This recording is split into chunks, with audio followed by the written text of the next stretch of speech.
अब देखो, मेरा सीरीज को देखने के पीछे का रीजन था वर्ड ऑफ माउथ। यूट्यूब पे काफी सारे ऐसे वीडियोस देखे मैंने जहाँ पे लोग इसकी तारीफ कर रहे थे, एंड ऊपर से इसका प्लॉट सुनकर तो मेरी एक्साइटमेंट अलग ही लेवल पर चली गई थी। करीबन 2022 में इसका सीजन 1 एयर हुआ था, एंड अभी करंट टाइम पर इसका सीजन 3 ऑन गोइंग है, यानी कि वीकली उसके एपिसोड आ रही हैं। हालांकि आपको सिर्फ season 1 and 2 he Hindi dub में देखने को मिल पाएंगे। तो शो की कहानी फॉलो करती है एक ऐसे गाँव को जो कि काफी मिस्टीरियस है। वहाँ पे आप आ तो सकते हो पर वहाँ से जा नहीं सकते, एंड ऊपर से शाम होते ही कुछ ऐसे क्रिएचर्स वहाँ पे आते हैं जो कि लिटरली आपके चीथड़े कर सकते हैं, एंड इसीलिए शाम होते ही लोग डर के मारे अपने घरों में छुप जाते हैं।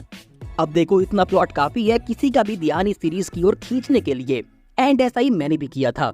बट इसके सीजन 1 एंड सीजन 2 को खत्म करने के बाद मेरा पॉइंट ऑफ व्यू इस सीरीज को लेकर बाकियों से थोड़ा अलग है, क्योंकि मैंने आपको इस शो के बारे में जो कुछ भी बताया है वो सिर्फ इसके एपिसोड 1 की कहानी है। और अगर मैं सही कहूँ तो इस शो का एपिसोड 1, 2 और 3 बहुत ही ज्यादा एडिक्टिव हैं। मतलब इतना कि वो आपको लिटरली स्क्रीन से चिपका कर रखती हैं, जिसके बाद इस सीरीज की मिस्ट्री को लेकर आपकी क्यूरियोसिटी एंड आपके सवाल बढ़ते ही जाते हैं। एंड यही से चालू होता है सीरीज के नेगेटिव पॉइंट्स, क्योंकि जैसे हमें सीरीज के एनवायरनमेंट का आइडिया लगना चालू हो जाता है तो उसके बाद से शो के पास दिखाने के लिए कुछ भी नया नहीं बचता है, जिसके बाद ये शो आपको हल्का फुल्का बोरविल करवा सकता है, जिसके पीछे का मेन रीजन है इसमें दिखाए गए लंबे लंबे कॉन्वर्सेशंस एंड कहानी का आगे ना बढ़ना। और मुझे सीरीज की जो सबसे बढ़िया बात लगी वो है इसका हॉरर।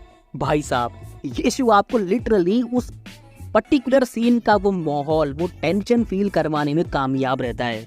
यानी कि आप फील कर पाते हो कि अगर मैं इसकी जगह पे होता तो मैं वहाँ क्या करता। एंड इसका सबसे बढ़िया एग्जांपल है इसका एपिसोड 1।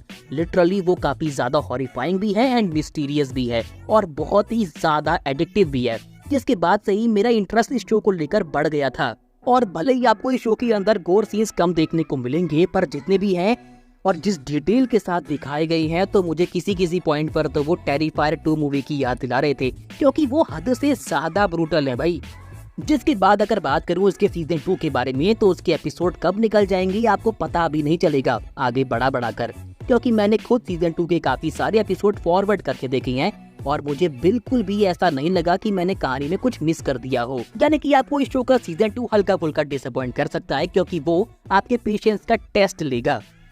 जिसके बाद अगर बात करो सीजन 2 की एंडिंग के बारे में तो वो इतनी अच्छी तो है कि आप सीजन 3 के लिए एक्साइट हो जाओगे, जो कि अभी ऑन गोइंग है। बाकी आप में से किस किसने ये शो पहले से ही देख के रखा है तो नीचे अपने थॉट्स कमेंट करना मत भूलना। एंड आप में से किसको ये शो बहुत ज्यादा अच्छा लगा तो नीचे #from भी कमेंट कर दे।